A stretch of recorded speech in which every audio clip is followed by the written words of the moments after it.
In 1985, the New England Patriots were seen as a good team whose history of underachievement gave it little chance of ever becoming a great team. But the Patriots surprised the football world by launching an incredible playoff run, placing a cast of unheralded veterans and talented young players on the verge of a championship. People weren't expecting an awful lot, other than us. Head coach Raymond Berry saw the season's poor start compounded by an injury to Tony Eason. Off the bench came a warrior named Steve Grogan, and fortunes instantly improved. When Grogan walked in that huddle, and all of a sudden Grogan starts calling plays, and they start letting him ask us, will this work and will that work? Man, we had confidence. We would go to battle for him. You know, Steve, don't worry about interceptions or knockdown passes. We are with you 100%. Under Grogan's command, New England caught fire and reeled off 6 straight wins. On defense, the Patriots played with the same tenacity, executing a simple game plan to devastating perfection. Grogan suffered a broken leg and a loss to the Jets, and the reins were handed back to Tony Eason. We had the utmost confidence in Tony. There was no problem with Tony being in the game. He was a great athlete, a great arm. He could scramble. He was smart. He was tall, physical, all the things you needed to be a quarterback. Injuries are going to happen in a season. If you allow them to be a distraction, they certainly will be. We had to feature a running game better to get a pressure off of Tony. So you just kind of play the hand that's dealt you and get on with it. Led by a power running game, New England set its sights on a division championship. But despite a warm reception, Miami handed the Patriots their 18th consecutive loss in the Orange Bowl. Granted a wild card berth, the Patriots faced the daunting task of playing on the road. We had no doubt in our mind we were going to beat the Jets.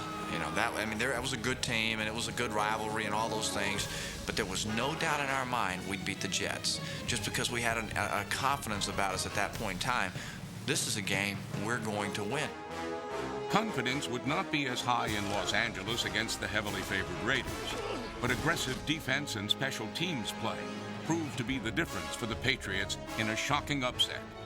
We were nip and tuck with them the whole time, and when the fumble came out on the kickoff return and Jim Bowman recovered it in the end zone, it was like you could just see the straw break on that camel's back. We got on the bus after that, and we were jacked because we knew when we went to play in the Orange Bowl against the Dolphins, and we knew the Dolphins knew, and Dan Marino and those guys, we were going to beat them. We knew we were going to the Super Bowl. Here we are at the Orange Bowl in Miami, Florida for the AFC Championship game. Whoever would have believed in the early part of the season that the Patriots would be here? Patriots have not won here in 18 straight games. This one is for the right to play in Super Bowl 20. I was totally confident that we were going to beat them. In fact, my dad came down from Minnesota to watch a game, and I said, Dad, if you get some money, bet on us. Bet the house, because we're going to beat these guys. Looks to throw. He pumps one and throws. Touchdown, Patriots. Tony Collins. The Patriots have the lead. And I don't think at the time we were doing it, we didn't know we weren't supposed to be winning on the road. From so many years, we were disappointment. And all of a sudden, you know, we'd beaten Miami, and the Chicago Bears is just a game away from being world's champions. This dance, baby. I'm too young to remember that anyway. I don't know nothing about it either. And it was just, it was the most, gratifying experience I had as a professional football player, was to realize that we had a chance to go to the big one. And we had beaten Miami and done what no other team had done before, and that was to win every game on the road. I remember getting on the airplane flying back, and I remember saying to Raymond Berry, hey, we need to remind everybody, we're not finished. We got another game to play. And unfortunately, it took 2 weeks to play that game.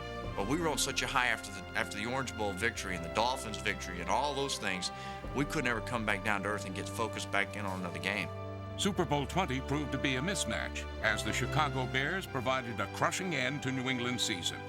Making matters worse in the days that followed were newspaper accounts of drug use by several team members. The joyride had come to an abrupt end.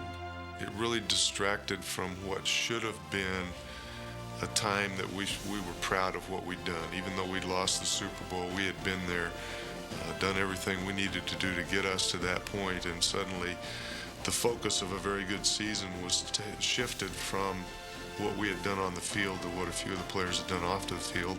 After a division crown in 1986, the Patriots quietly sank back into obscurity, leaving behind one of the most unlikely of Super Bowl teams.